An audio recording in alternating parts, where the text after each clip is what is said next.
Satu-satunya pihak yang digugat atau menjadi termohon istilahnya ya dalam sengketa pemilu tentu kami harus mempersiapkan segala sesuatunya. Satu-satunya pihak yang jadi termohon atau tergugat adalah KPU Pusat dan kemudian satu-satunya objek gugatan adalah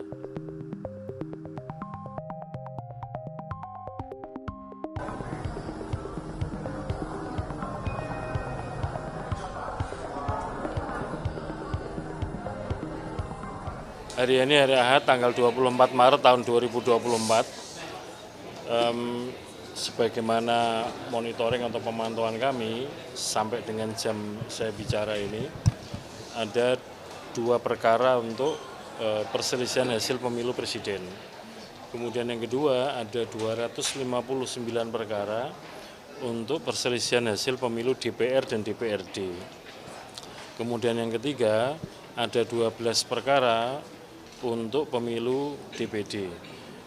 Tolong saya dibantu jumlah ya, kalau 12 ditambah 2 itu berarti 14 ya. 14 ditambah 259 itu berarti berapa? 273 perkara. Nah kalau dibanding dengan pemilu 2019 yang lalu, yang mendaftarkan perkara itu ada 340 perkara. Cuman saya belum tahu apakah data yang saya baca per jam ini itu sudah final atau masih ada pengadministrasian dari MK yang belum diunggah ke websitenya MK. Tapi setidaknya yang saya sampaikan adalah yang mutakhir yang saya baca sebelum saya bicara di sini. Nah kami tentu saja sebagai satu-satunya pihak yang digugat atau menjadi termohon istilahnya ya dalam sengketa pemilu tentu kami harus mempersiapkan segala sesuatunya. Satu-satunya pihak yang jadi termohon atau tergugat adalah KPU Pusat dan kemudian satu-satunya objek gugatan adalah SK KPU atau keputusan KPU nomor 360 tahun 2024 tanggal 20 Maret 2024 kemarin tentang penetapan hasil pemilu secara nasional. Nah, malam ini jadi hari ini hari Ahad tanggal 24 Maret 2024 malam ini KPU mengumpulkan KPU Provinsi dan KPU Kabupaten Kota seluruh Indonesia untuk mempersiapkan persidangan-persidangan dalam sengketa hasil pemilu di Mahkamah Konstitusi.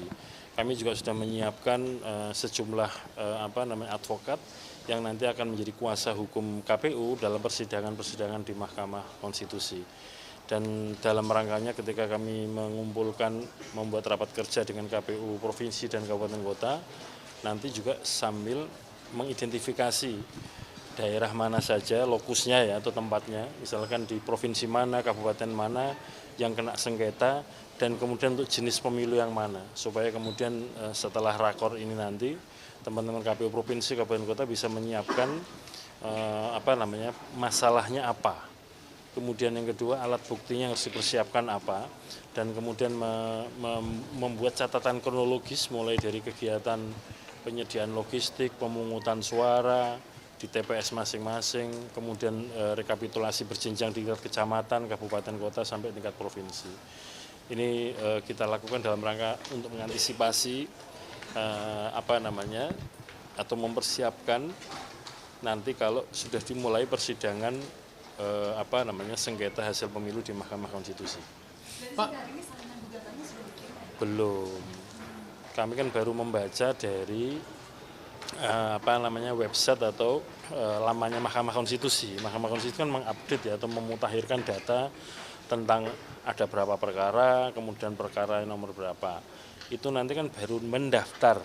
Nah setelah mendaftar nanti Mahkamah Konstitusi, nanti silakan teman-teman bisa memeriksa hukum acara di Mahkamah Konstitusi ya. Nanti Mahkamah Konstitusi akan memeriksa dokumen-dokumen tersebut atau permohonan-permohonan tersebut apakah layak untuk disidangkan atau tidak. Nanti yang tidak layak kemudian Mahkamah Konstitusi akan membuat putusan namanya dismissal, tidak bisa diteruskan. Dan juga nanti dari situ akan ketahuan perkara apa saja atau perkara mana saja yang dilanjutkan dengan register. Jadi kan nanti yang tidak memenuhi syarat kan tidak diregister oleh MK, dan kemudian yang memenuhi syarat secara formal akan diregister oleh MK. Dan perkara-perkara yang diteruskan itu diteruskan dalam persidangan hanya perkara yang diregister oleh Mahkamah Konstitusi. Nah sekarang kita belum sampai pada level perkara mana yang diregister oleh Mahkamah Konstitusi. Jadi kita belum tahu pastinya nanti finalnya ya berapa perkara yang akan dilanjutkan dengan pemeriksaan. Dan ketika pemeriksaan itu nanti perkara yang diregister juga Mahkamah Konstitusi akan memeriksa apakah layak atau tidak untuk lanjut dalam pemeriksaan pembuktian. Jadi yang tidak layak kemudian masuk kategori dismissal dan tidak dilanjutkan, dan nanti kemudian mana-mana perkara yang akan dilanjutkan nanti setelah dalam persidangan-persidangan. Seingat saya di pemilu 2029 kemarin perkara yang didaftarkan itu ada 340 perkara. Kemudian perkara yang lanjut kepada pemeriksaan pembuktian itu ada 122 perkara. Nah ini kan kita belum tahu. Dari berapa tadi? Pemilu presiden ada 2 perkara, DPD ada 12, DPR di provinsi ada 259, total 273 perkara. Itu kita belum tahu perkara mana saja nanti yang diregister oleh Mahkamah Konstitusi. Dan KPU akan berkirim surat kepada Mahkamah Konstitusi untuk memohon konfirmasi. Apakah ada perkara, maksudnya ada perkara itu yang diregister gitu ya. Kemudian kalau ada perkara mana saja yang kemudian diregister dan dilanjutkan dengan persidangan. Sehingga kemudian fix bagi kami mempersiapkan daerah-daerah yang ada perkara yang diregister oleh Mahkamah Konstitusi, dan bagi daerah baik provinsi maupun kabupaten kota untuk berbagai macam, terutama pemilu ini ya, pemilu DPRD provinsi dan kabupaten kota, kalau tidak ada perkara yang diregister, maka nanti kami akan mengirimkan surat kepada KPU provinsi dan kabupaten kota untuk dapat melanjutkan tahapan berikutnya, yaitu penetapan perolehan kursi dan penetapan calon terpilih. Tapi kalau sekarang kan belum bisa, karena kita belum mengetahui perkara mana saja yang diregister oleh Mahkamah Konstitusi untuk menjadi perkara yang disidangkan dalam perselisihan hasil pemilu di Mahkamah Konstitusi. Pak, untuk kuasa hukumnya itu siapa Pak? Nanti ya, belum kita tentukan pastinya. Tapi kita menyiapkan, mengantisipasi untuk berbagai macam jenis pemilu, sengketa pemilu. Ada pemilu presiden, ada pemilu DPR, DPRD, dan pemilu DPD.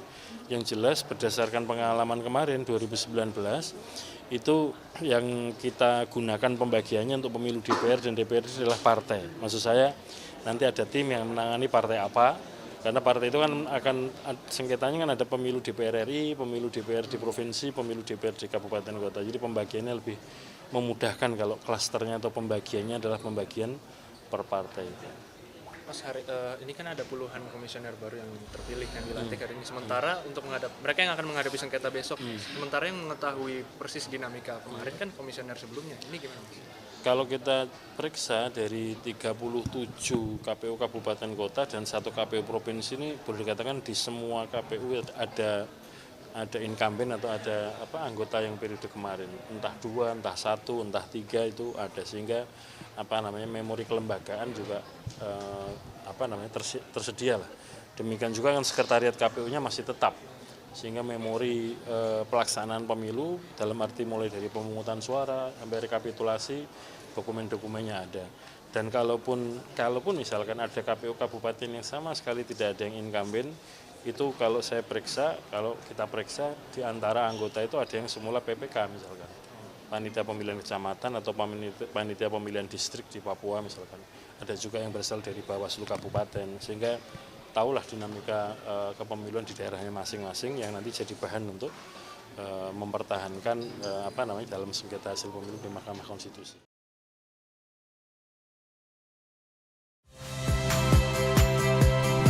Saya Rahmat Ibrahim.